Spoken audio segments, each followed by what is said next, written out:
In the tapestry of life, where every thread holds a story, America in black and white emerges as a haven for the voices echoing through the heart of our communities. In this podcast, we wade through the rivers of our collective experiences, celebrating the vibrant hues of change brought forth by the whispers of hope and the roars of action. It's more than just a conversation. It's a journey into the heart of our society, illuminated by the light of those daring to dream and do. Join us, and let your voice be the melody that guides us toward a dawn where every color finds its place in the masterpiece of our shared destiny. Together, let's paint a future brimming with the positives that dwell in our minds and the actions that shape our world.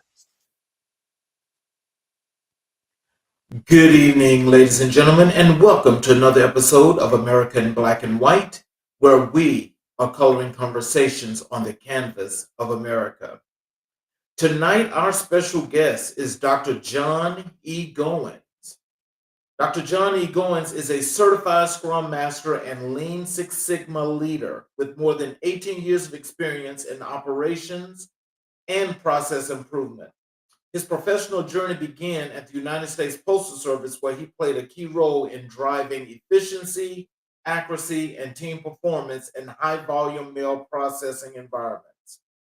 Over nearly 2 decades, he honed expertise in problem solving, leadership, and continuous improvement that continues to shape his career path today.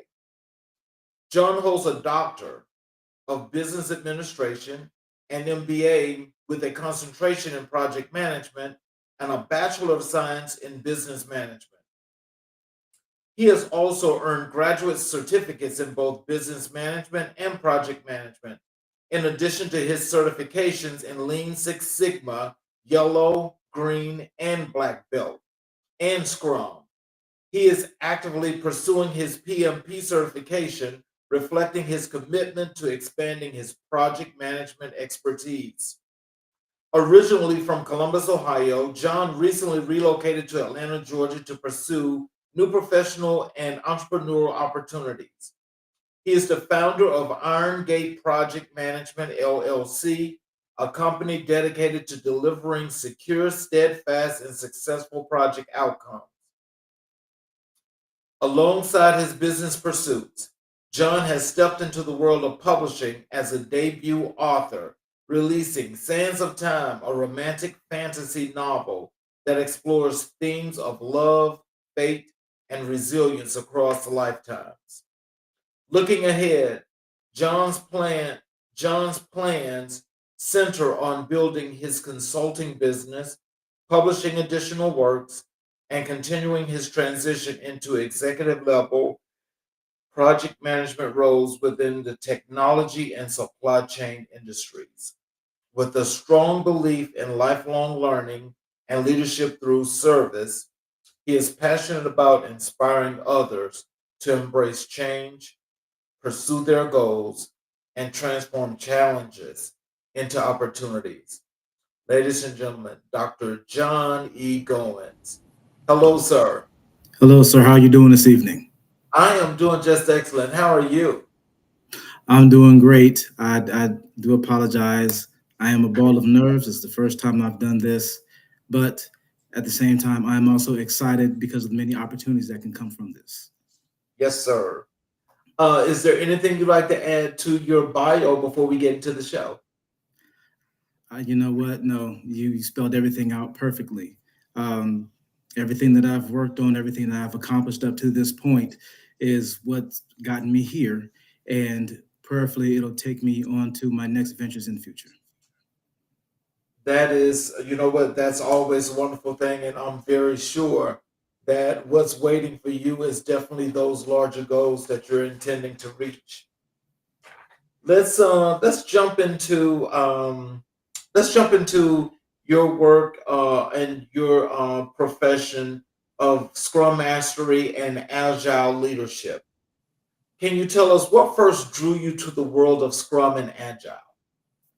Well, the first thing that drew me to the world of Scrum and Agile management, one of the things that I accomplished in, I don't want to say in my beginning years of my postal service, but probably maybe about probably about maybe 7 years ago was obtaining my yellow belt. I did a project. Of course, when you do think of Lean Six Sigma, the yellow belt is for safety. So my project was the unit that I worked in was the business entry unit, also known as BMEU. There were at least 12 employees that were trained to go to different DMUs or detached mill units. Now, with some of those DMUs, you had a small handful of people that were trained to go to all of the units that we had to go to. I believe there were 20 units that we went to. The problem with that is there was a lot of burnout. You have people that have to drive to different areas. And this is when I was back in Columbus, Ohio. One of the areas we had to drive to was Plain City. And where Plain City is really not a far drive, when you go out there and you do the different inspections, the um, the the different things that we have to do with the mail as far as the weights, make sure the barcodes are correct and everything. Traveling back and forth and doing that is very tiring. So the thing that I came up with a plan to where everyone in the unit, including myself, was trained to go to these different units.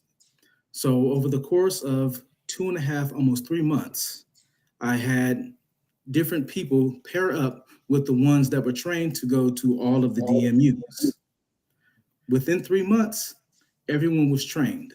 So I cut back on safety issues as far as like drive times, as far as people being tired and fatigued behind the wheel. And I was also able to send out different people to go to these units as well as keeping the unit within the building staffed as well. So look, I know when they say like your yellow belt, you say it was for safety, right? Mhm. So and I know just in general when we say safety, safety is just being safe.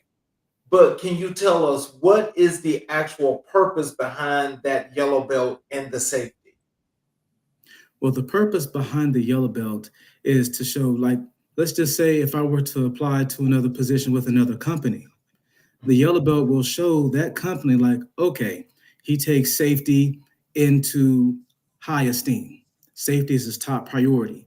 So, what is it that this person with this yellow belt can do with our company? And the good thing about a yellow belt is it transcends. So, where I may have gotten my yellow belt with the post office, I can use it anywhere.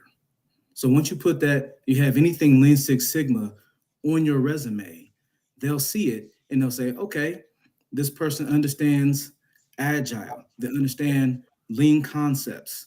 Let's talk to this person, possibly get him in for an interview. And in some cases, if you're a consulting firm, you can do freelance work or contract work and they'll see that, okay, you have this lean credential. Let's talk to this person and see what they can do to help us move in a more lean and a more agile direction. Okay. So how would you describe the role of Scrum Master to someone unfamiliar? The role of a scrum master is basically you try to make sure that the design team or the production team is management free. The goal for a scrum master is to be able you do your daily sprints. And when you do your daily sprints, you basically talk about what went good, what's not going good, and what can we do to fix that. And then once that's done, the scrum master's off hands. After that, we just check in if there are any obstacles that the team is dealing with, if there's any issues that they're having, then yes, the scrum master will step in and we'll find out what's going on, how can we fix it, the steps that we need to take to fix it. But if anybody was wondering exactly what a scrum master does, a scrum master basically runs the daily sprints. The daily sprints are only supposed to be 15 minutes. 15-minute stand-up talk, that's it. You tell me what we talk about, what's going wrong, what's going good, how can we fix it, and that's it. After that, then the production team goes into work mode. And then the scrum master is also able to handle multiple projects. So you might have a project that you're doing here on one side, but then on the other side of the company, you have a project that you're working on over here. So the thing about a scrum master is you have to be able to multitask. If you're not able to multitask, you're gonna have a very hard time being a scrum master. Wow. So can you tell us then, in being a Scrum Master, is that like considered to be like upper management, but also a part of, I don't know, is it operational? What part of that does the Scrum Master fit into? The role of a Scrum Master is very multifaceted. Scrum Masters really don't have any authority, so to Okay. speak. They're just more like, I would say, like a median, like a go-between, kind of like a middleman, somewhat. Oh, The main ones that really have the authority in a project are the project manager, product manager, and anyone who is in a leadership role on the development team. okay. So, what's the biggest misconception about agile teams? That's a good question. I think the biggest misconception about an agile team is the fact that some people don't think they can work in agile. And I do apologize if I sound like a novice answering this question because Oh I no. am kind of still pretty new in agile myself. But Okay. when it comes to agile teams, an agile team is essentially that you have to be able to work on your own. And a lot of people aren't used to having teams like that. So when it comes to agile, when it comes to Scrum, when it comes to that, a lot of companies are newly being introduced to that.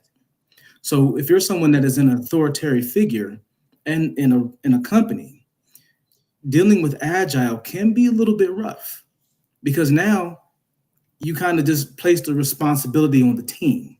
You're almost hands off unless there is a situation or an issue where you have to step in and you have to, I don't want to say regulate, but you have to go in and actually fix the problem or fix the issue that's going on. Mhm. Wow. Well, I'll tell you this. No, I think you're actually informing us and giving us an opportunity to learn some things that are pretty new. Because I've heard and understood a lot about that Six Sigma process. Mhm. Always wanted to actually, get the qualifications, but I just never did. And pretty much, I'll tell you the truth, I never really knew how to actually get into that. So this is real interesting, and I appreciate you for taking us through this process. Well, I can tell you what you can do.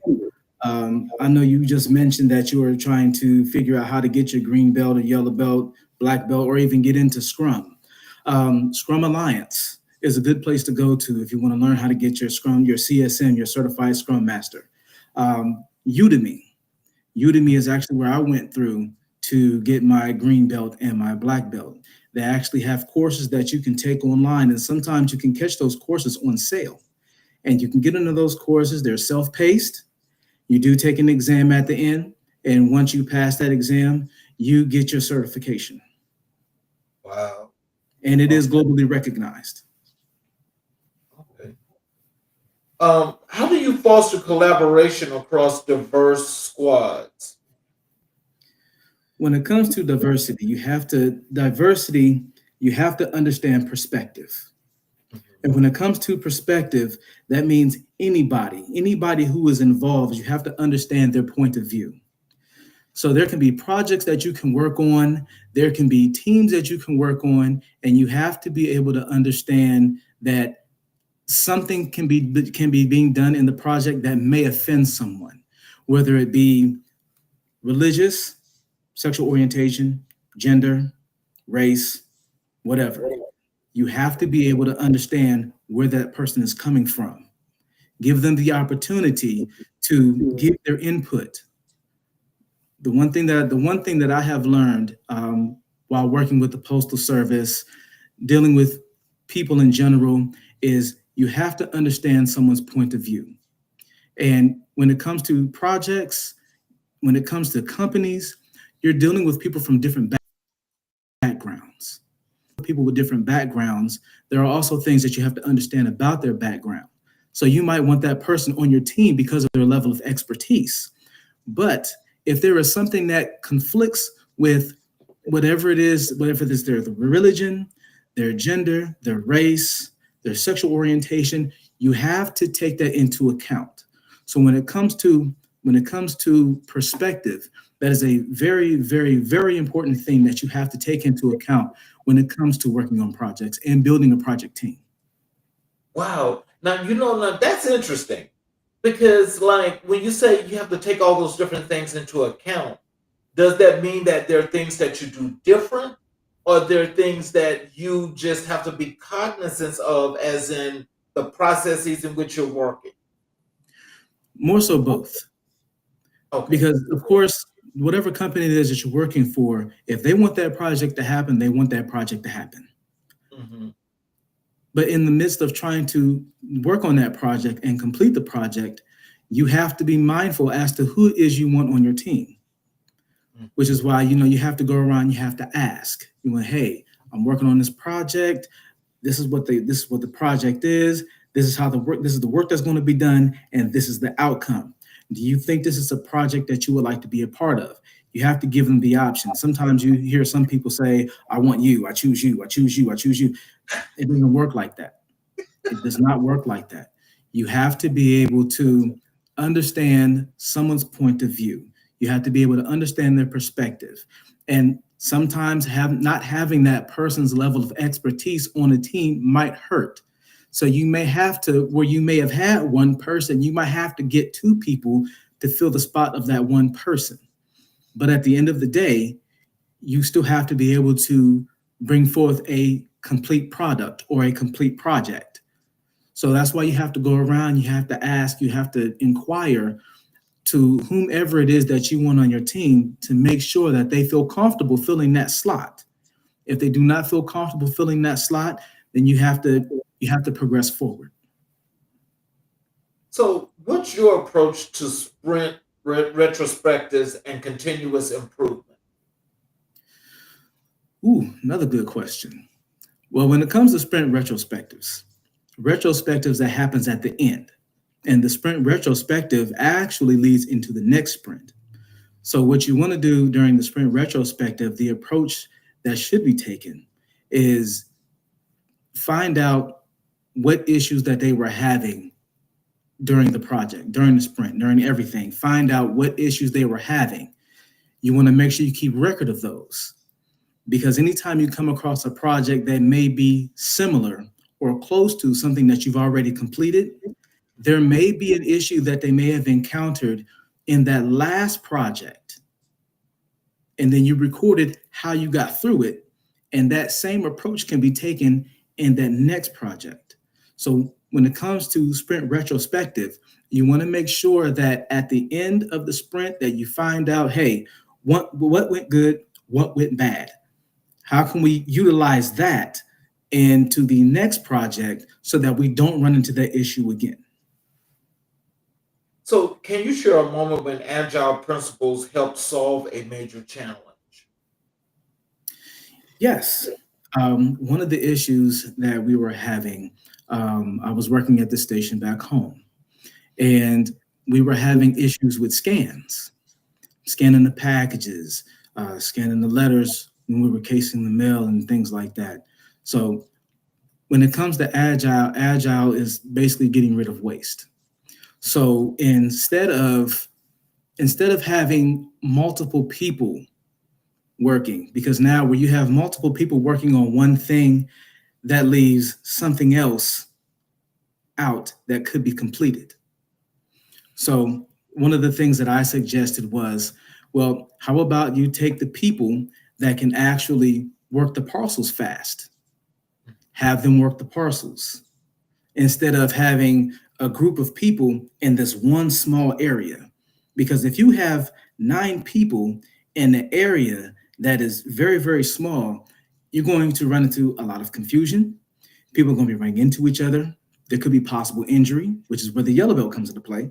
There could be a lot of injury. So instead of having 9 people, let's bring it down to 6. Not 6, I'm sorry, bring it down to 4.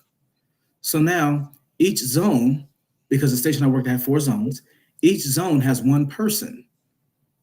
And if one person gets done with what they're doing earlier before the other person does, then that person can go over and help them, which now that cuts down on how much time is being taken for certain mail to get processed.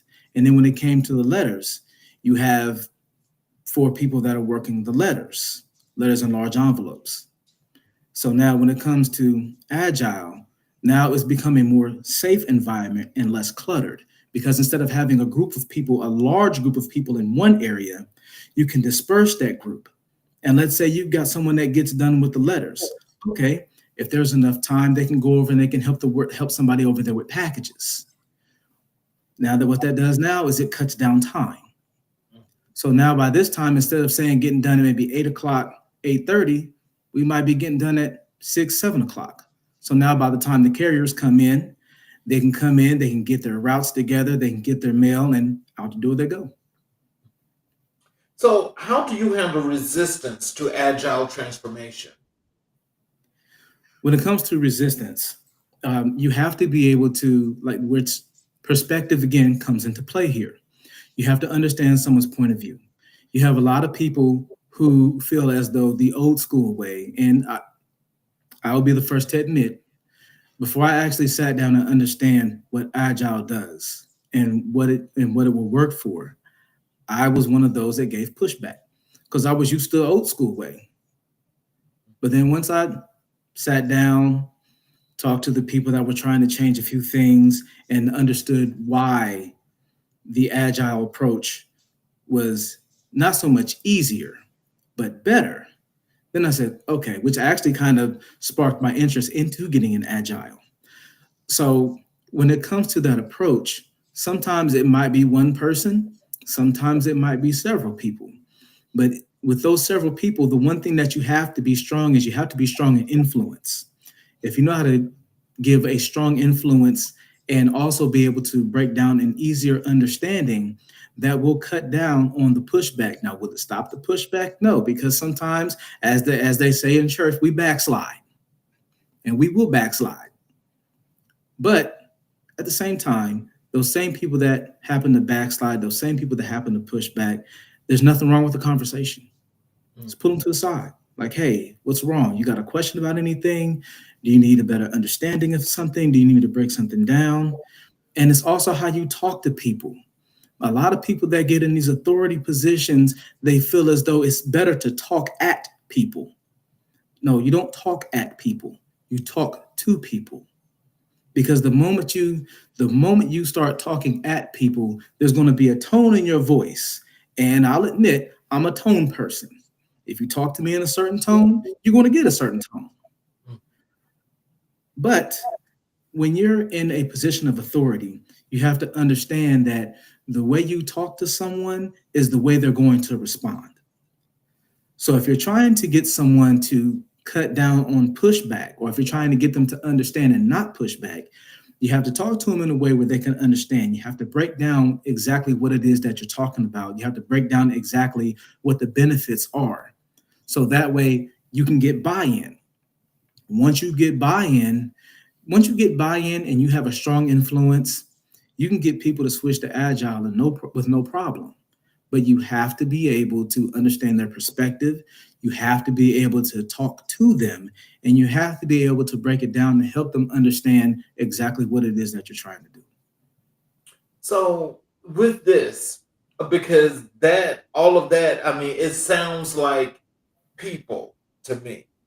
And so when I say it sounds like people to me, with you dealing with these people in all these different areas, can you tell me what, as a Scrum Master and the yellow belt that you have for this particular segment that we're talking about here in Sigma, can you tell us how has that transcended into your relationships with those that you work with, or and team gathering? How has that? How does that fit into that?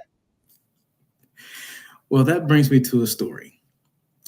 So when I was pursuing my yellow belt, the people that I worked with, now the unit that I worked in, and I was actually an acting supervisor at the time.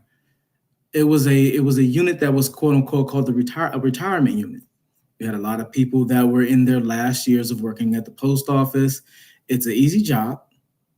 It is a real easy job. And at the time, I think I was 37, 36, 37, and I'm working with people that are either almost 50 or over 50. So, and I think maybe two other people probably may have been in their late 30s and early 40s. So when you're dealing with people who are set in their ways, which is what I dealt with, that was one of the issues that I had.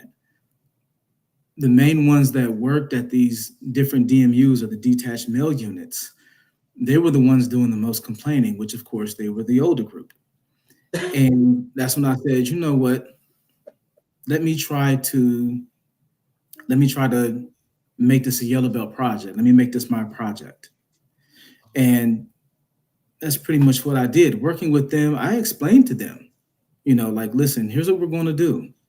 We're going to pair you up with different ones, and we're going to have you go to these different DMUs. You'll be there all day, or you'll be there until whenever you get the mail sent out, and then you'll come back. And you'll do this over a course of a week. And I even told them how the training is going to go. I said the first 2 days, you're going to show you how everything is done.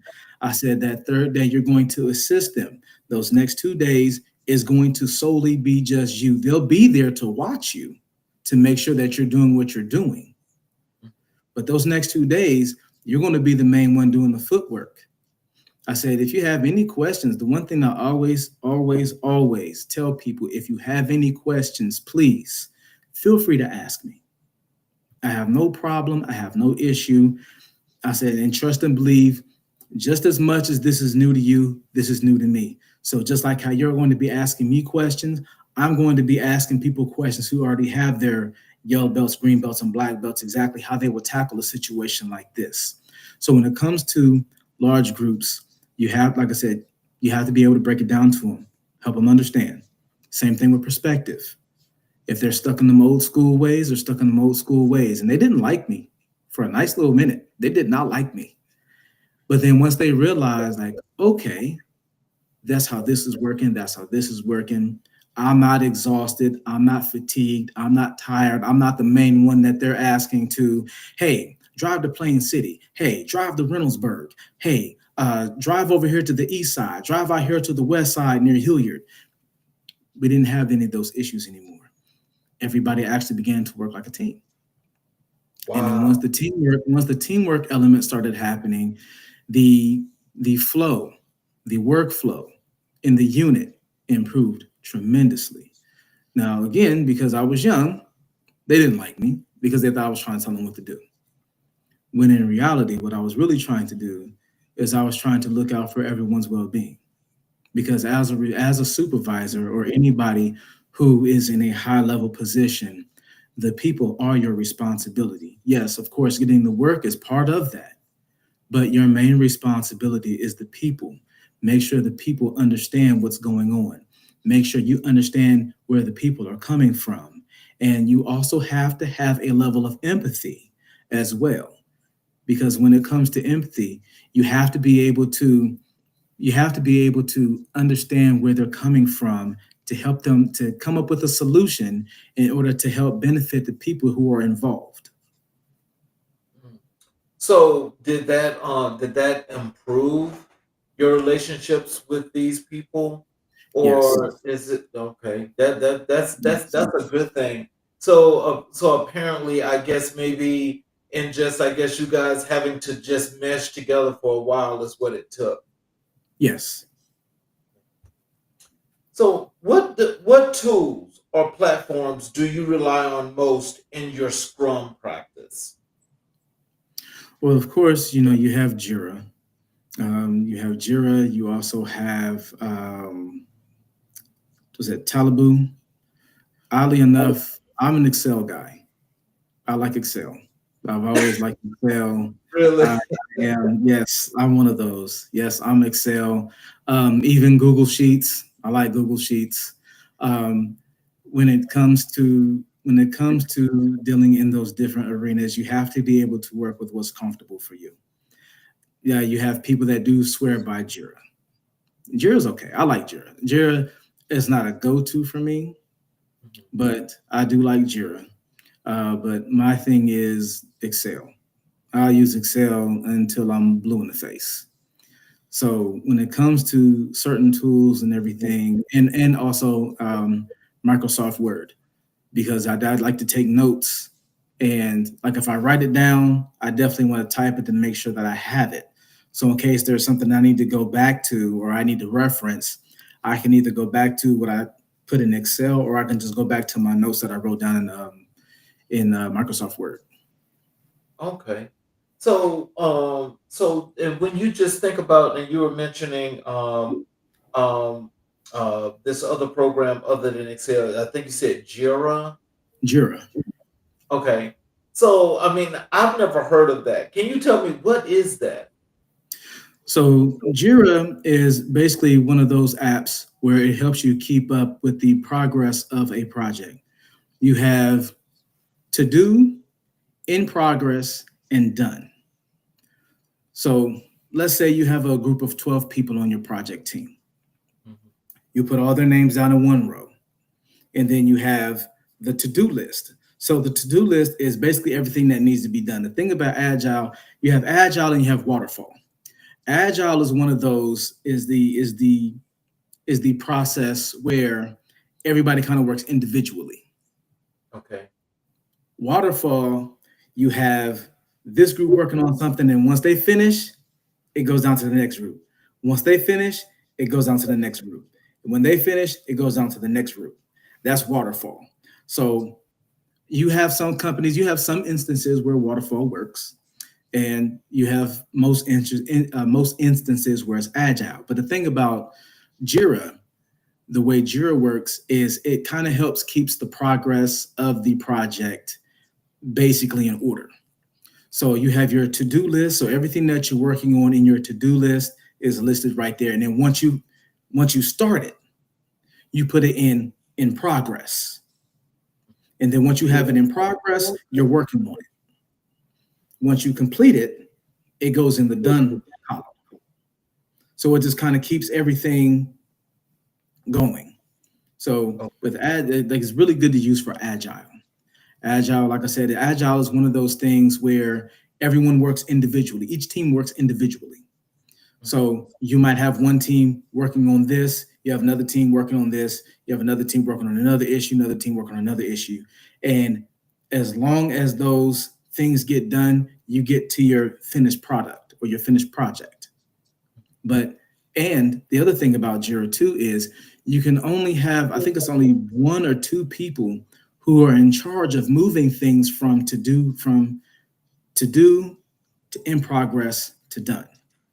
Because if you have too many people doing it, that's where a lot of confusion come into place. Oh, I was Because about to let's say say, that sound like a fire drill. yes, very much so, very much so. Because if you get into a situation where you have too many people that have the ability to move things around, Mhm. you might get somebody that's like, okay, I didn't finish it today, but I'm gonna finish it tomorrow. So I'm going to put it in the done column, and when I come in tomorrow, it's gonna be the first thing I work on. No, because what you did is you falsified. Mhm. Because now when the scrum master and the project manager, the product owner come in and they say, oh, perfect, so this is done, so now we can progress to the next part. But here you are, you're still sitting here and you're trying to work on it and you're trying to get it finished, and now you've caused a whole group of confusion, because not only is the scrum master, project manager, product owner, and development team taking a hit, but it's also your stakeholders too. If your stakeholders start taking a hit, now you have a really big problem, because a lot of times these stakeholders are the people who run the company. And if the ones who run the company are taking a hit, you're going to have another problem. You're going to have a huge problem on your hands. And now you have to explain what happened, why it happened, and how it happened. And sometimes if you don't have the answers to give in those situations, who knows what the outcome will be. Right. So, a lot of the work that you do, because I hear you say how you love Excel. Are these done in like project management programs, or how are they actually ran and tracked? Because That sounds like an enormous amount of detailed work that's got many, many things that's got to be accounted for. How do you keep track of that? Is there a particular program that you use? Well, the way you keep track of it is, of course, you log in, and when you log in, it'll show you right there on the screen what your progress is. It'll show you who's starting on what, who hasn't started on a certain point in the project. It'll also show you what's done in the project as well. The one thing that I will say that Jira will help you with is the what is known as the MVP, minimal viable product, which means, of course, there is a certain product that, as time goes on, it'll fully function the way it's supposed to. But what the MPV does is it'll give you enough of that product for the company or the consumers to use. And as time goes on, then yes, we'll get the product to the point to where it's supposed to be used for the full function that it's supposed to be used for. Which is why Jira, in a lot of cases, is a good application to use because it keeps everything in order. It keeps everything in line. Like I said, you're able to move that tab from where you're starting to it being in progress. And then once you've completed that, and it has to be done once it's completed, that's when you can go in and you can move it. Because if you go in and you move it before you're finished, like I said, that's when you're going to run into a bunch of problems. So when using that particular program, that will help you keep everything in line and get you the MPV that you're looking for. I'm sorry, So, MVP, excuse me. so how do you measure success in agile environments? Ooh, that is a good question. When it comes to measuring success is progress.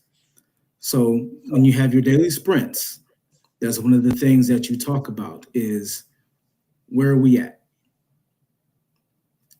Group A, did you finish this? You did? Good. Group B, did you finish this? No, you didn't. What all do you have left? In that case, then you'll take somebody from group A, and not the whole group, because you still have to be able to progress forward. But you'll take a couple people. All right, listen, person one, person two, I need you to come over here to group B and help them finish their part of the project. That way, once they get finished, they can start on the next.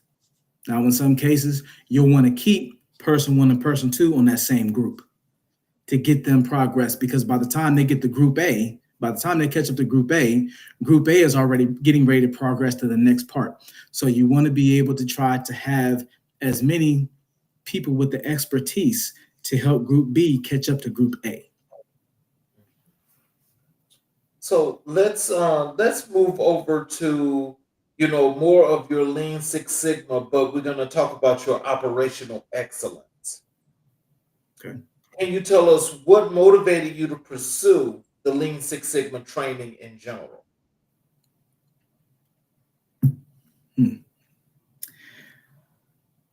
my career at the Postal Service, it had no direction. Honestly, I was just kind of just like, let me dip my feet in and see if I like the temperature, basically. So when it came to Lean Six, everybody was like, would have certain people like career conferences. Okay, career conferences. I would go to those, and they would ask like, "You got your Lean Six Sigma?" And me being young in the Postal Service, what's Lean Six Sigma? And they would kind of look at me like you know what Lean Six Sigma is? And it's like, no, I don't. And so eventually, once I got into that, once they talked to me about what it was, the benefits of having your Lean Six Sigma would be, and I said, okay, let me look into this. So I'm a research person. The one thing before I dive in, I'm going to definitely research first. And when I researched, that's when I figured out, like, okay, you get your yellow belt, that's for safety. Um, you got your green belt, which is for saving money, as well as the black belt. Your black belt is also one of those where you save money. The difference with me getting my green belt and black belt, I went through, I went back to school to get mine. Would I have liked to have gotten mine through the post office? Absolutely, absolutely. But you get to a point to where you get tired of asking. You get Right. to a point to where you're tired of begging. You get to a point where you're tired of putting yourself out there, and it's like, you know what? I'm gonna just go in and do it on my own. So when I got the yellow belt, like I said, the yellow belt, I got that through the post office. And what pushed me towards getting that yellow belt was being able to help my unit. As much as some of those people didn't like me, I was like, listen, I understand because I'm one of those people that's getting sent out here and there. I'm tired too. When I did my yellow belt was not only for my benefit, but it was also for the benefit of my unit. So then it got to the point like, okay, I have my yellow belt. I got my yellow belt certification. I got my yellow belt lanyard that the post office gives you. I have that. So now I'm asking, so how do I get a green belt? How do I get a green belt? I'm talking to the Lean Six Sigma coordinator. How do I get this? How do I get that? Well, you have to be on the Kaizen. Okay, so how do I get on the Kaizen? Oh, well, we'll just have to come up with the project that you can get on. But they never Days, did. days, weeks, months, year. I said, you know what? Find it on my own. And that's what I did. So the thing that pushed me towards, well, and of course, curiosity. The saying, curiosity killed the cat, satisfaction brought it back. So out of my curiosity, of course, I kept getting turned away. Then it got to the point where it was almost like I was being given a deaf ear. So I did my research. Where Lean Six Sigma has definitely helped me in my postal career, I probably say maybe about, because I'm pushing almost 20 years. It'll be 19 years in November. So we're talking, this is probably about maybe 12 years in. And by this time, I'm wanting to get into these different positions.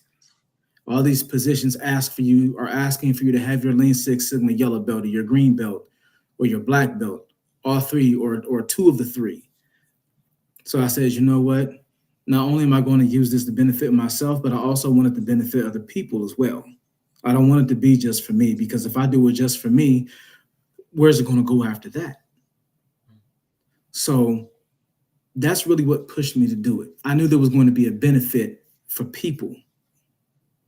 The people that I work with, I have a lot of close connections and close friendships in the Postal Service. And I was like, you know what? There's a way that I can help these people, because as a regular employee, you hear the gripes, you hear the grievances, you hear the complaints, you hear the disgruntled. And a lot of times the things that those people say, they fall upon deaf ears. I just happen to be one of those people that happen to be a good listener.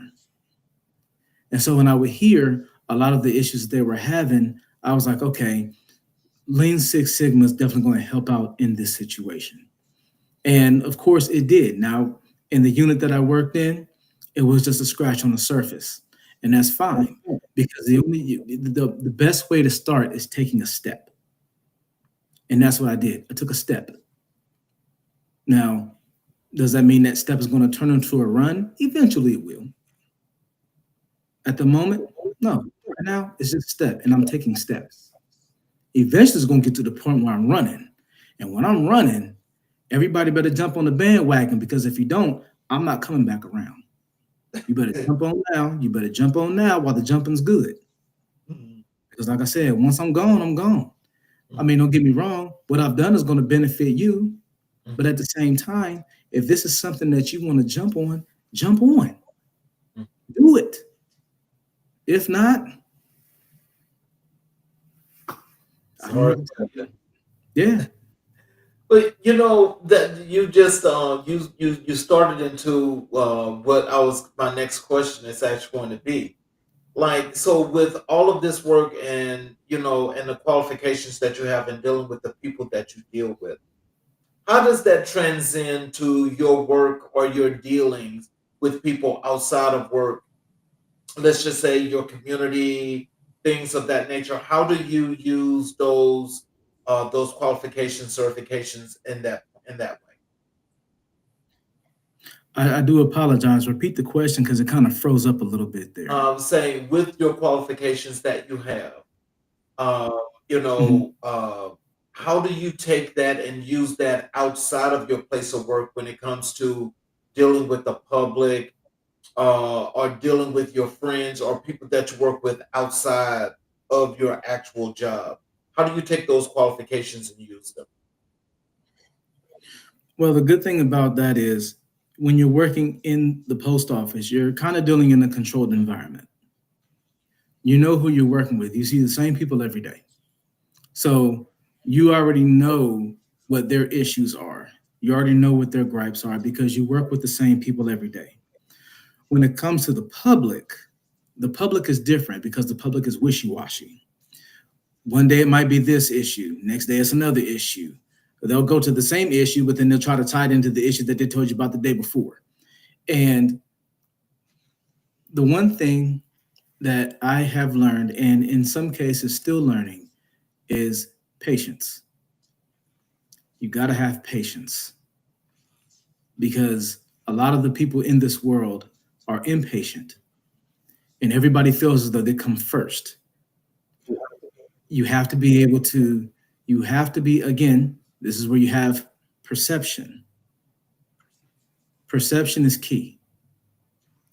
You have to be able to understand some people's point of view. Now, don't get me wrong, some people's points of view are very skewed, very skewed.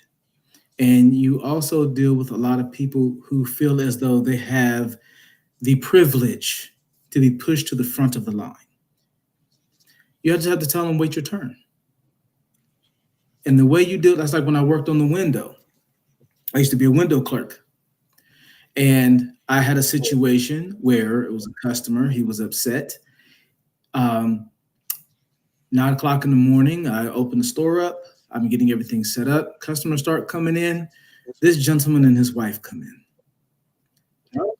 9 o'clock in the morning, the man is already intoxicated. Comes to the front of the counter. I have a customer. He comes to the front of the counter. I haven't gotten my check. What's wrong with our mail service? The letter carrier didn't have it. And he's just saying all these things. And so the way I use a lot of the techniques and stuff that I had, and this is even before I had my Lean Six Sigma and education and everything. Sometimes you have to have emotional intelligence. You have to have emotional intelligence because regardless of what your certifications are, regardless of what your education is, when you're in a controlled environment like your job, you know how to handle that. There's a hierarchy that handles that. If you have an issue with somebody, you go to your supervisor, your manager, or you go to HR. The public doesn't have that. The public doesn't have Right. HR. The public doesn't have supervision. The public doesn't have management. But what you need to have is emotional intelligence. And when you use your emotional intelligence, a lot of times you can either A, diffuse the situation, or B, the person's more upset because they didn't take you to a plateau that they wanted to deal with you on. It's like they always say, don't let people bring you down to their level because they'll beat you with experience. Emotional intelligence is key, regardless of what your certifications are. Emotional intelligence is key when it comes to dealing with the public. Because, like I said, when it comes to the issues that they have, the public is wishy washy. But it doesn't mean don't take into account as to how they feel. Because you might be able to take, you know what, I had the same situation at work. Okay, let me use it with this situation with this and see how it works. Plug it in. 9 times out of 10, The same situation you had at work is going to work with somebody that's on the outside. But where it was an easy fix in the controlled environment of work, you have to have emotional intelligence when it comes to dealing with the people on the outside, because a lot of their gripes, a lot of their grievances, a lot of their issues come from emotion.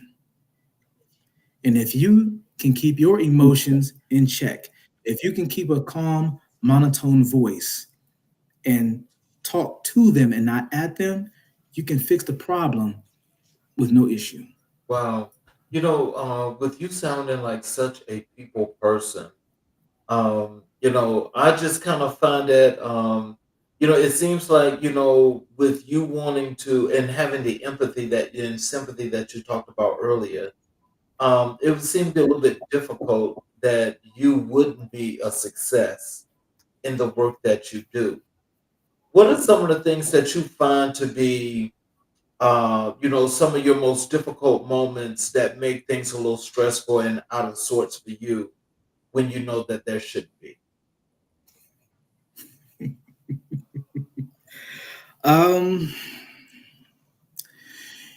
well, let's see. The good Lord, when He created us, He put these two things on the side of our head called ears. Yes, he did.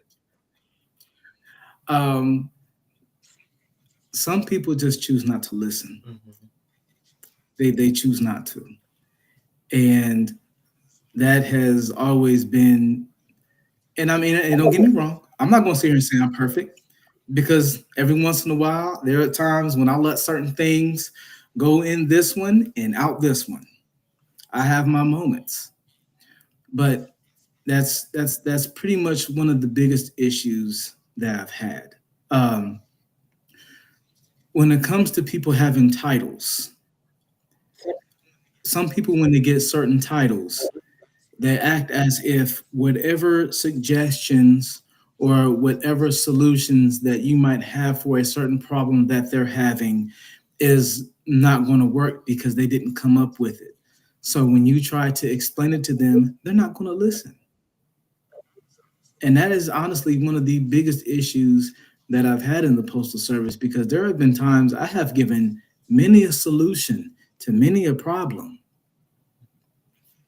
In fact, here's one for you. I was the I was the acting retail specialist for the district back home.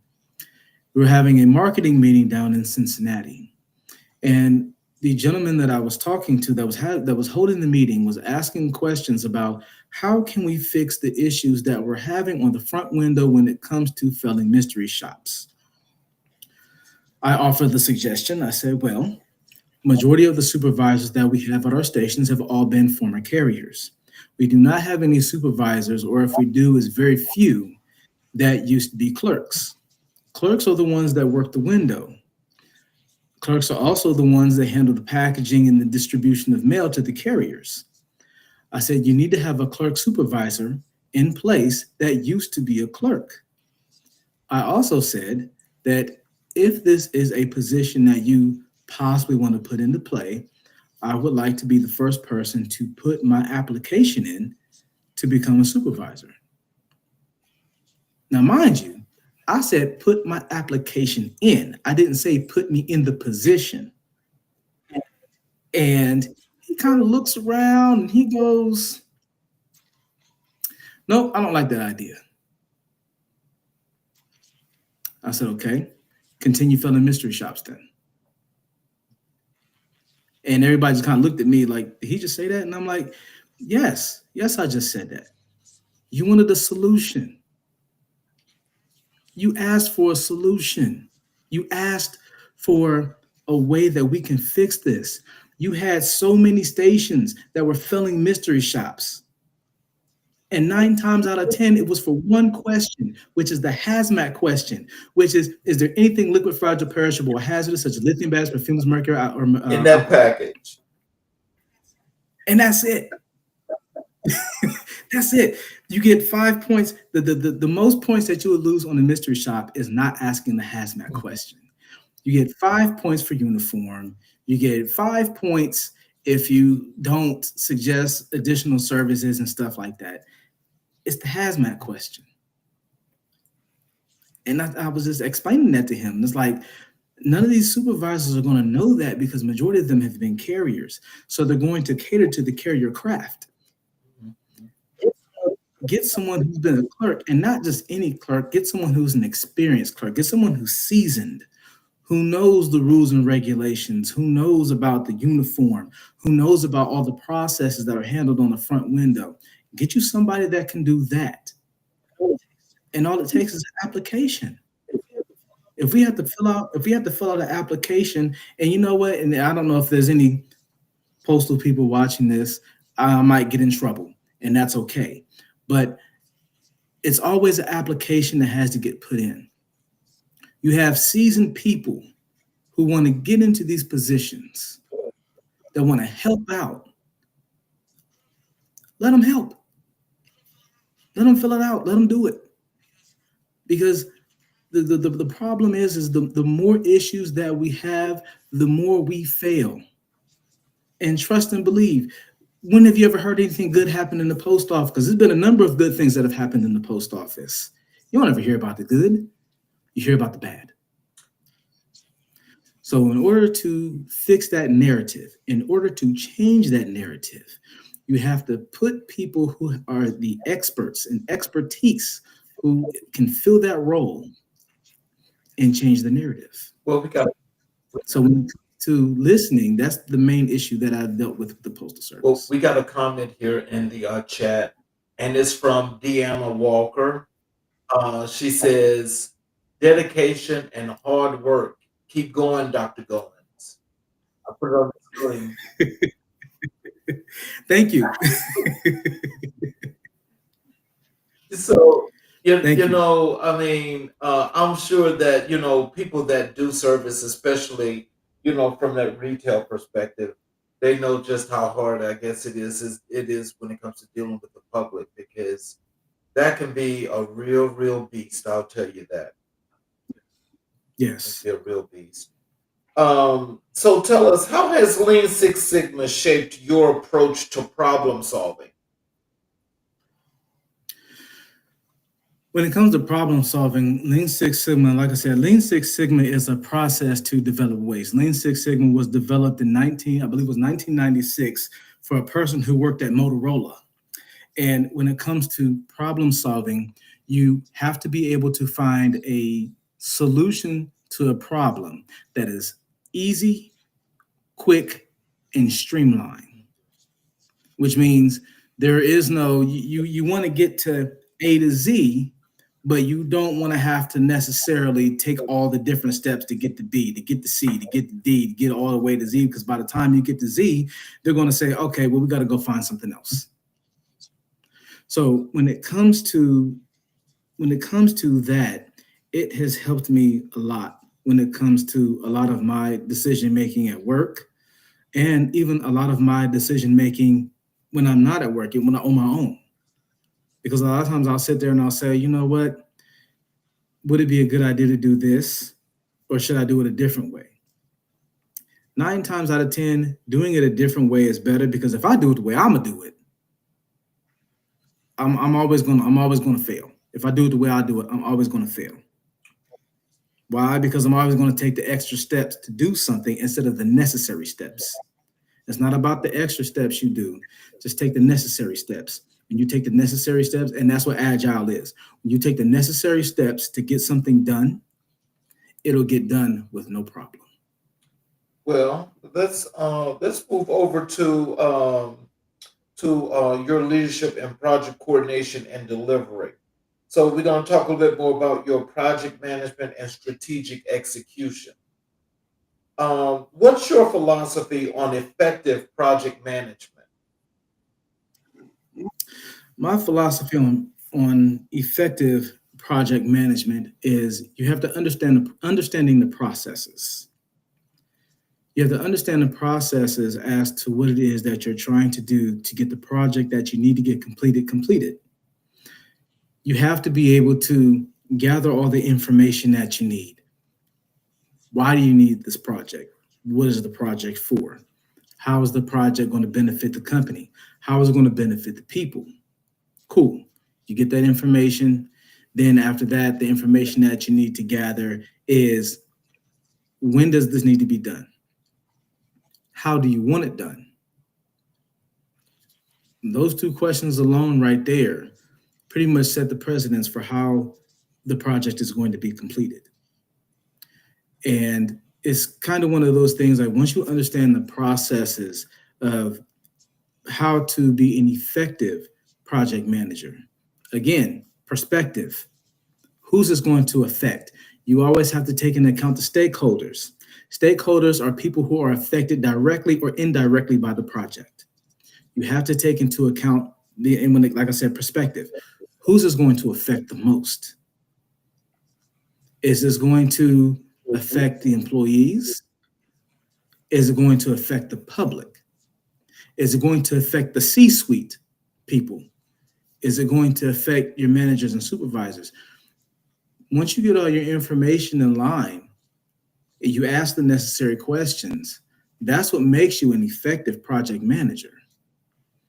And efficiency is always key. You want to make things as streamlined and as easy as possible. The easier, the sooner a project can get completed, the more information you get, the easier the project can be completed. We got two comments here in the chat, and they're both by your brother. The first one here is on the screen. He says, "Keep up the good work, big bro."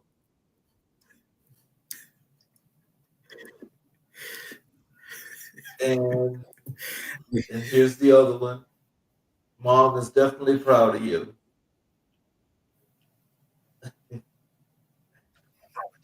Why would you do that on live? Oh man. Oh man. That is wonderful.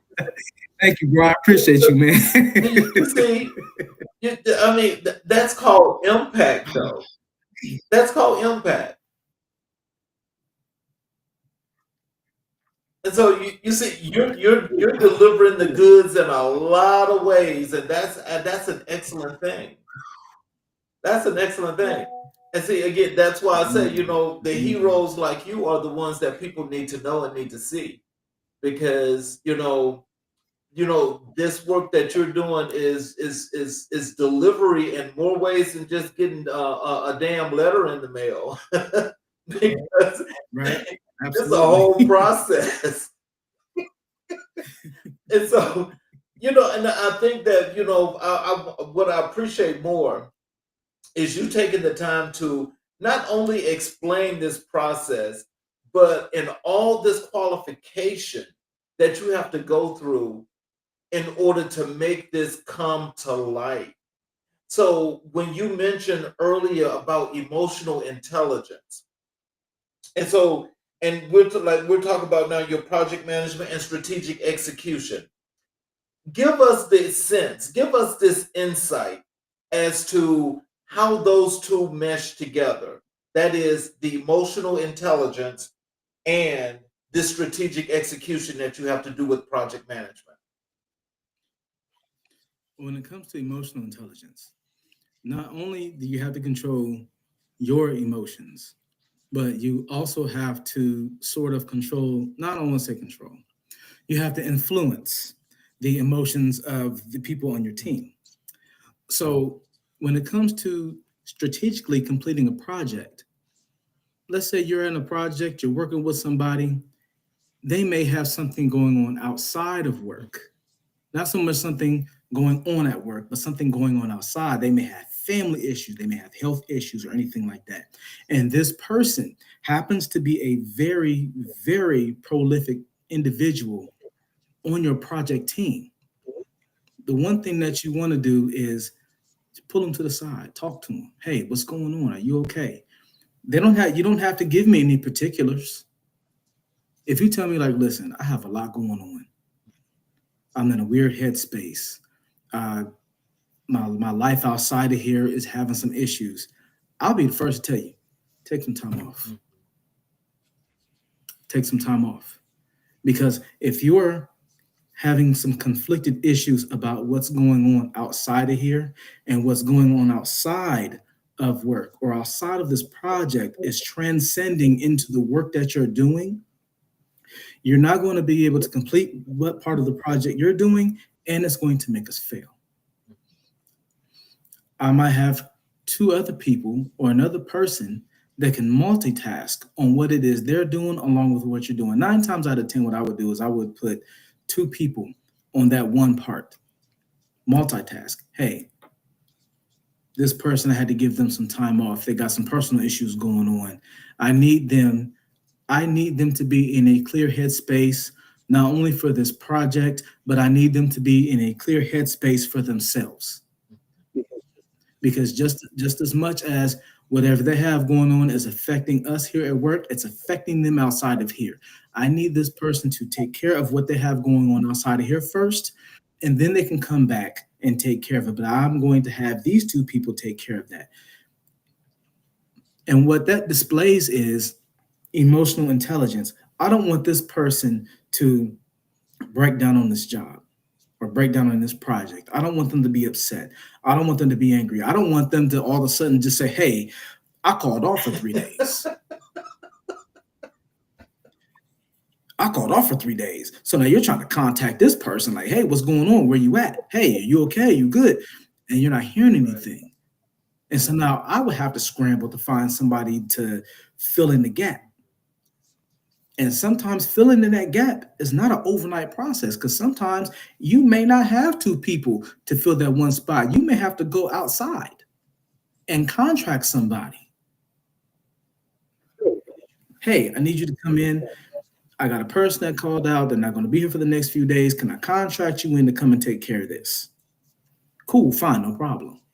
But it's not always that easy, which in turn would stress me out. But then as much as I would have to display emotional intelligence for that person, I have to display it for myself as well. Because where this person will say, oh my gosh, I got so much going on outside of here, I'm not gonna be able to complete this. I'm not going to. Now I gotta be like, okay, John, you stay calm.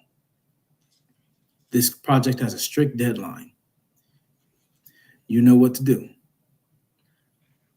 I have to keep calm in order to strategically complete this project. If I don't stay calm, no one else is going to stay calm. What's that called? The domino It's effect? the domino effect. So now you got the domino effect, because one of my favorite lines from one of my favorite movies, Remember the Titans, attitude reflects Oh my leadership. God, yes. If my emotions are not in check, if I'm losing my mind, if I'm yelling, hooping, and hollering, or if I'm upset, or if I got all these other things going on, and I have all these emotions coming out onto people, how do you think it's going to affect everybody else? Everybody else is going to have an issue. Everybody else is going to be upset. Everybody else is going to be mad. So as long as I keep my emotions in check, as well as the other person, they're okay. Like, listen, I gave you a few days off. Take your time. Now it's on me.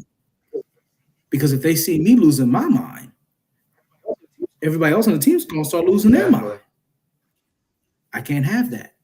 So when it comes to emotional intelligence and strategic project planning or project completion, I have to ensure that not only am I influencing this person to keep their emotions in check, but I have to keep my emotions in check in order to complete this project, because everybody else on the team is going to be watching me too.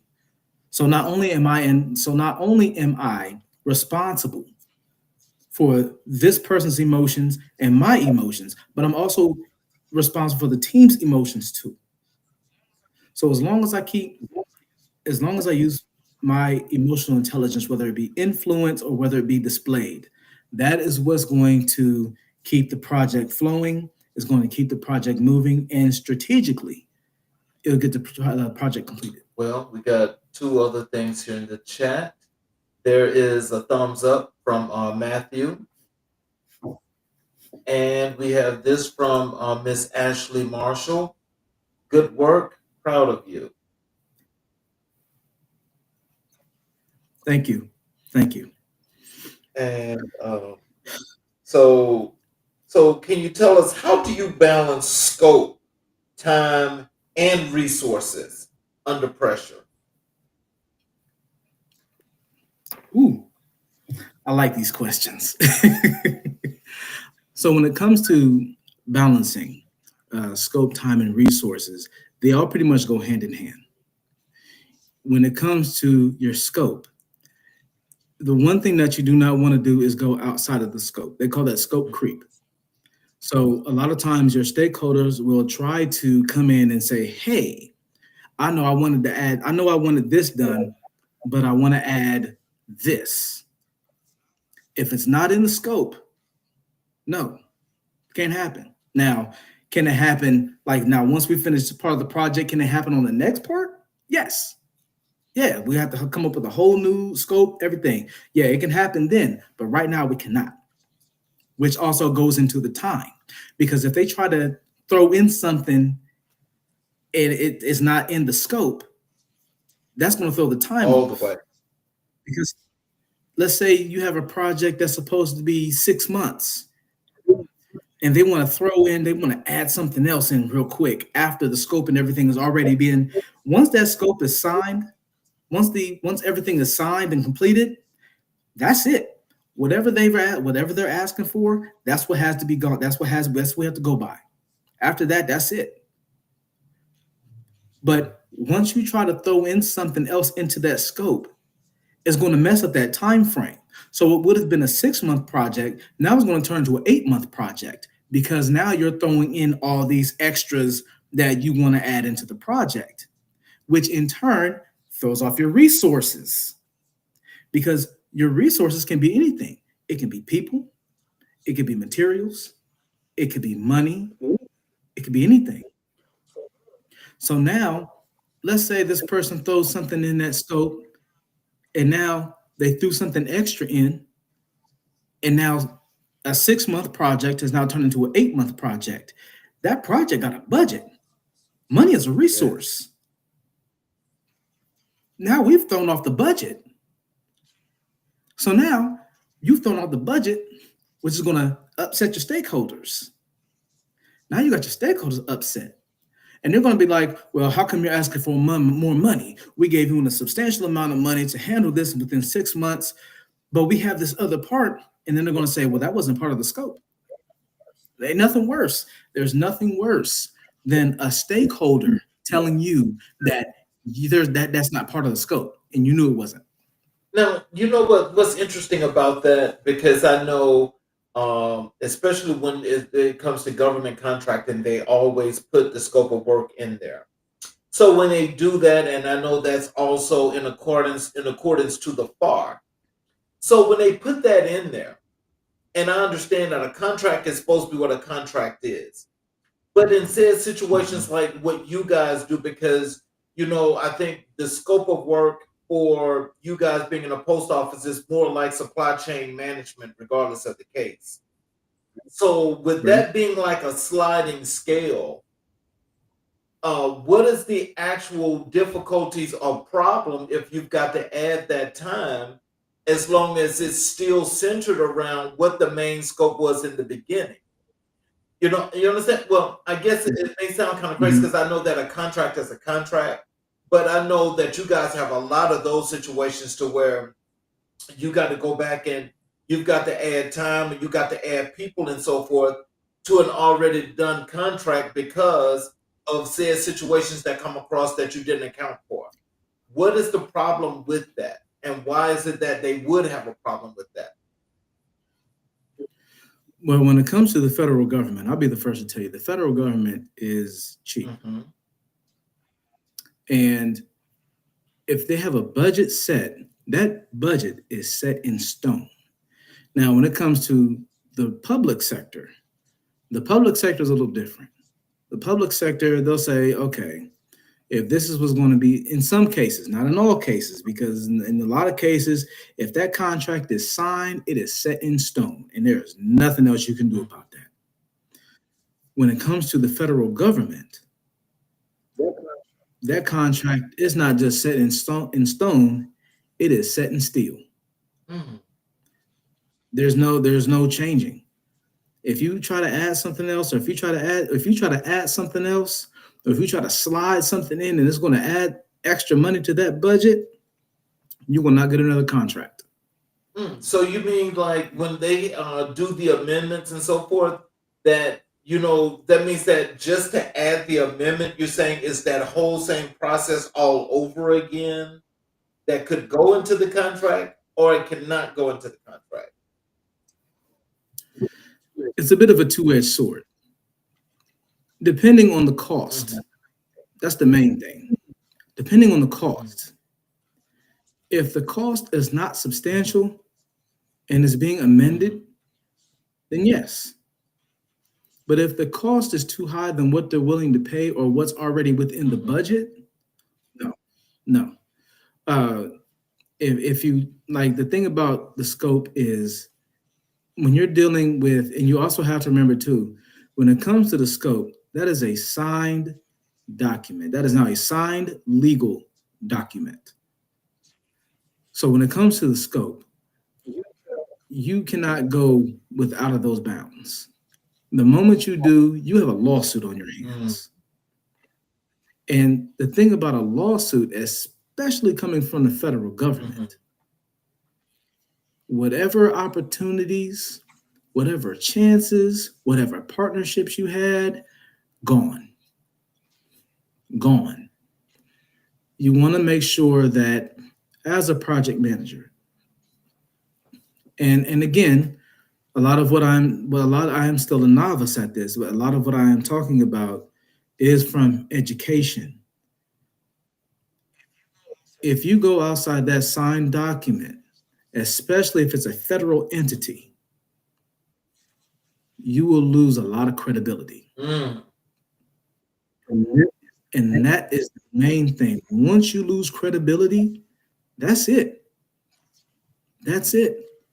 You're really going to have to literally build back up from the ground up in order to be able to gain the trust of not only the private sector, which is most of your federal and government, but also the public sector as well. So let's transition over to Black History. We when we chatted, and I told you we do Black History 365, and I asked you who was the Mhm. most influential person or persons in your life and career. You mentioned Dr. Joshua Collins. Can you tell Mhm. us why is Black History central to your personal and professional journey? There have been a lot of ways paved, not only for me, but for everybody who is a person of color or someone who is Black. When it comes to Black history, of course, there is history that we were taught in school, and there's also history that we can read about that we have not been taught in school. There have been a lot of lives lost.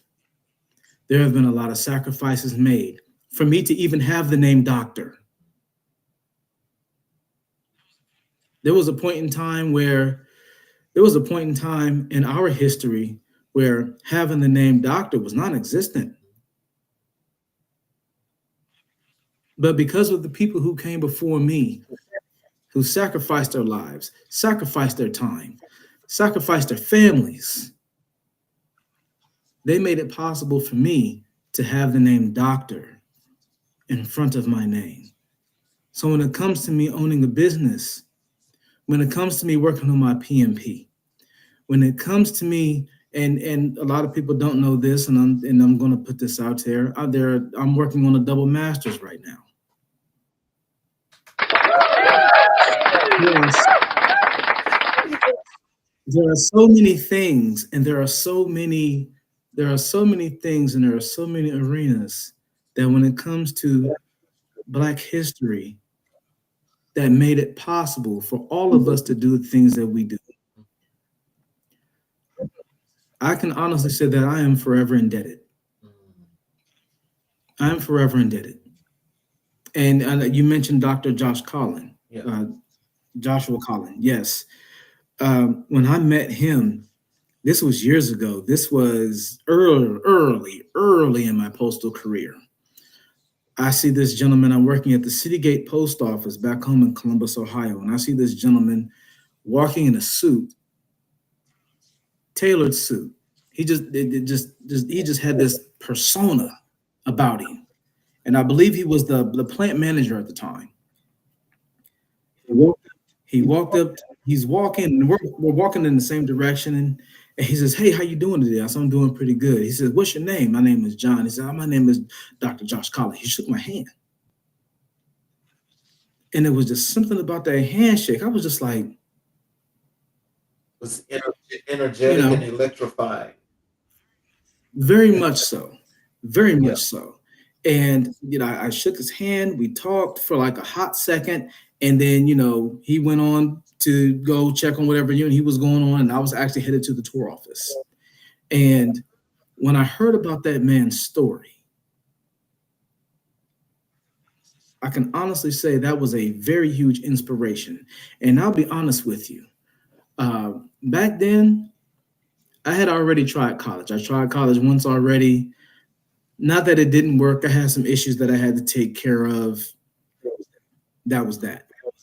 I was actually sitting at work one day, and I was kind of looking at some of the benefits and some of the perks that we get working at the post office, and education was one of them. And so I'm looking through and I'm like, oh, DeVry University. Okay. We got a DeVry University here. Unfortunately, we don't have DeVry University in Columbus, Ohio anymore. But I'm one of those type of people. I can't sit in the classroom. I can't listen. My hat goes off to anybody that can sit in a classroom. If you can sit in a classroom, I applaud you. I can't do it. But they have online schooling.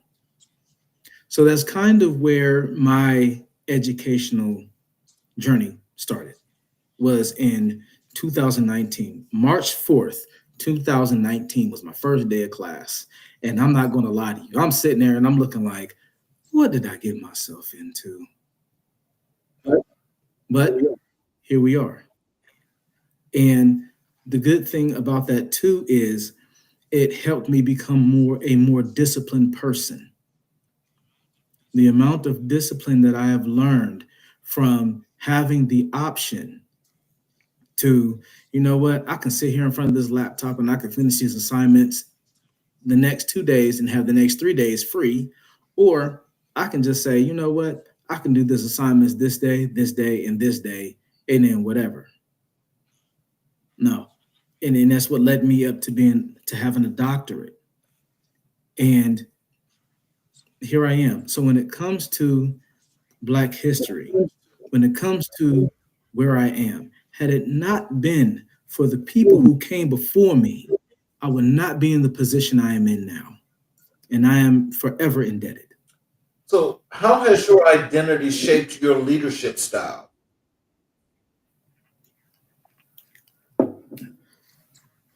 So when it comes to my identity, the one thing, again, perception, emotional intelligence, and understanding people's point of view. That has pretty much shaped my leadership. So when I did supervision back in Columbus, Ohio, I you just have to learn how to talk to people. You have to learn how to understand people. And that really shaped my leadership. You have to, like, when it comes to talking to people, you have to understand your tone. You have to understand your language. Sometimes using big words, some people might get upset because you use big words because now you're making them feel like they're stupid. When you're an authoritative figure, that is not your job. Your job is not to make someone feel beneath you. Your job is to make sure you understand where they're coming from. You understand their point of view. You're listening to what they're saying.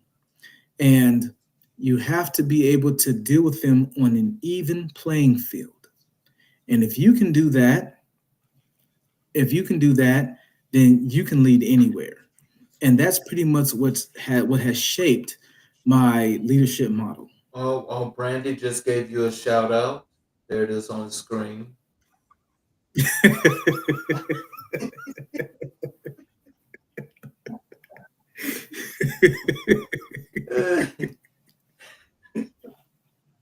Thank you, Brandy.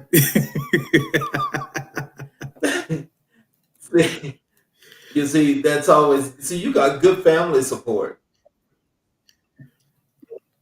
I do. You know what? I have a great support system, honestly. When it came to moving here, when it came to writing my book, when it came to starting my business, a lot of the people that I've had in my corner have, and that's everybody, my brother, Brandy, everybody, my sisters, even my dad. They have given me the utmost support. And it's a great feeling. This feels a lot of times, not even a lot of times, all the time, when my family gives me any kind of support, it feels better than what I did when I achieved my doctorate. That's Honestly, it is, and I am forever grateful to them. The moment I told them, I said, the moment I'm up, I'm bringing y'all up with me too. So y'all better get ready. so. Can you tell us this? What does representation in tech and government mean to you?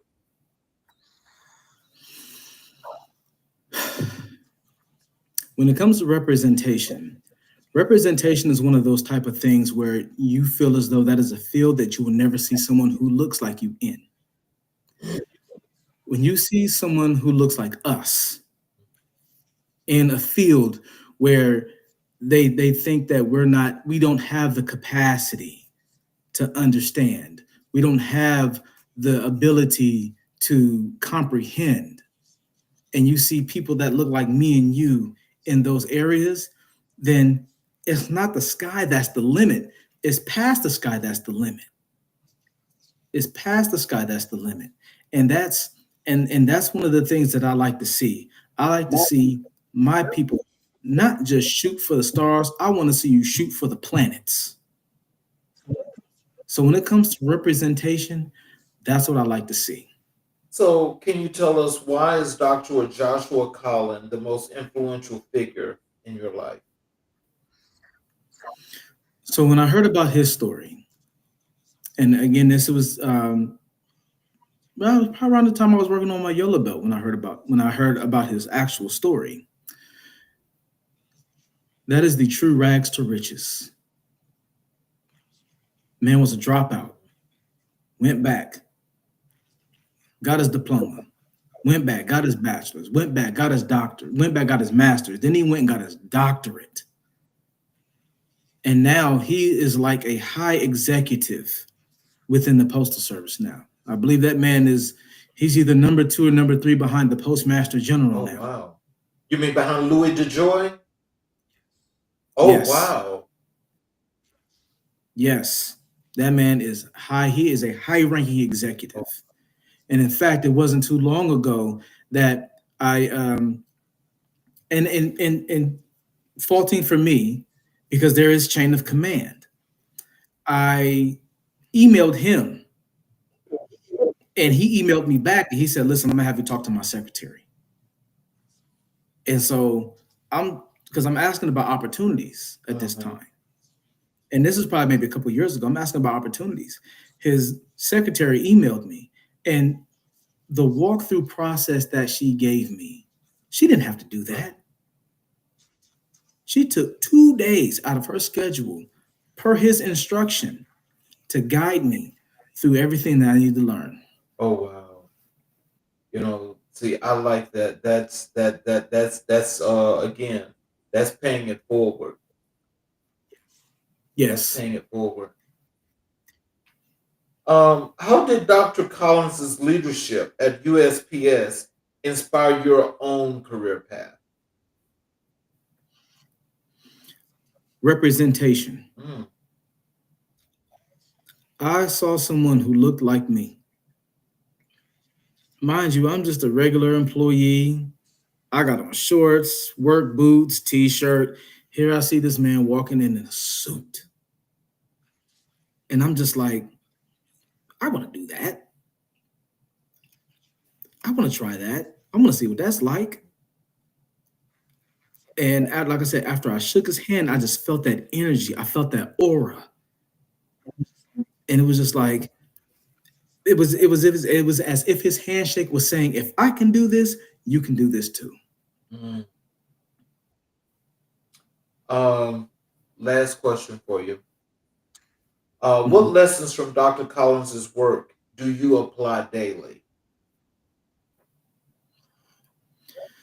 Dedication, understanding, perspective, and comprehension. You have to be dedicated to what it is that you do every day. Working at the post office is not easy because when I say it changes every day, it is never a dull moment. Never a dull moment. When it comes to understanding, you have to understand where some people are coming from. Everybody comes from different backgrounds. Everybody has different dialects.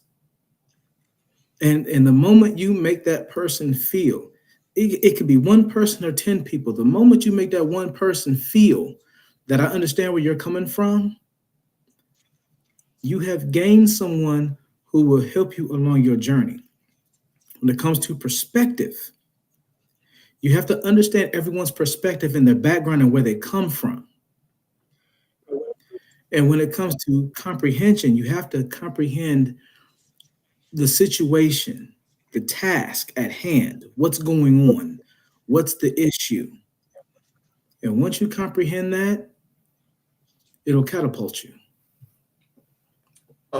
So in closing, do you have some words of wisdom and encouragement that you'd like to leave for our audience, telling them how to connect with you on social media, your website, even the links to your books? Because we definitely gonna have to bring you back and do those updates on all those books that you're probably gonna have released. So, Yes. you want to leave any of that for our audience? Well, first and foremost, take the step. Do it. Take the step. You want to start that business? Start that business. You want to write that book? Write that book. You want to go back to school? Go back to school. Always remember that you are the author of your destiny. If you want to do it, do it. If anybody's going to be upset, let them be mad. Who cares? Some people peak in high school, some people peak in your careers, but that doesn't mean that you've peaked in your life. And if you want to keep going up that mountaintop until you reach that peak, keep climbing. Keep climbing. Now, my book, Sands of Time, it is on Amazon Kindle.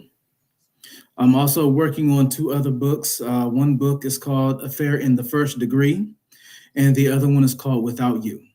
I'm working on both of those right now, but Amazon Kindle is where you'll find Sands of Time, and in the near future, you'll find both Without You and Affair in the First Degree on that platform as well. Well, I want to thank you, Dr. Goins, for spending this time with us. It has been definitely enlightening, and we definitely have to have you back. And thank you. Thank you for this opportunity. Thank you for allowing me to be on your platform.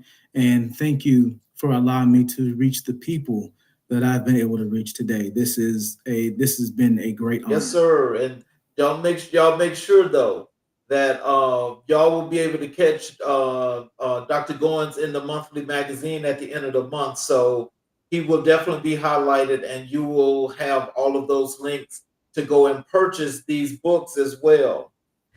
Again, I want to thank you for being here because it was truly enlightening. And I gotta say that, from the time we first connected on LinkedIn up to this point, I want you to know that it was definitely worth it because, as you progress, we all progress. And so that's a very positive thing. For those of you that have been listening to Dr. Goins tonight, you should have gotten a lot of things from the messages in which he put out, because the main point of not just team building, but the point of actually organizing, getting the plan together, and executing. All of those in the stages of this long process that not only does he go through with work, but what he did to get his certifications in doing the Lean Six Sigma. Each of those belts are a tier that went up and went up and went up. That means that was discipline, that was dedication, that was motivation, and that was inspiration. That is what you should have taken from this message tonight, because this is what we hope that we can do for each and every individual that's out in the community, to where you see somebody that looks like you that was able to accomplish and achieve and to keep working to achieve even more, is to keep pushing. That's our message to you tonight. Keep pushing. Do not stop. Your dream is your dream. And if you want to accomplish that, you can accomplish that. For all of you that are watching on all of our 8 channels, particularly those of you that are watching on the YouTube channels, if you have not yet subscribed and enabled all notifications, I ask if you will please support us and do that for us, please. Please subscribe and get all of the notifications, because each and every time we do a show, you will get the notifications that the show is about to start, where you can just click and watch the show when it starts, or you can go back and you can watch each and all of our previous recordings, where you can get all of the messages and information for things in which you are looking for in order to make yourself that much more better. So please subscribe and hit those enable all those notifications. We will have another great show for you guys tomorrow night, same time, 6 p.m. Eastern Standard Time. So I'll ask you guys to please come back and watch the show again tomorrow night. Please be active in your participation. You can ask your questions live, and your questions will be answered on air. I want to thank you again, Dr. Goins, and everyone that was out there watching tonight. You guys have a great evening, and we will see you again tomorrow night on America in Black and White, where we will continue to color conversations on America's canvas.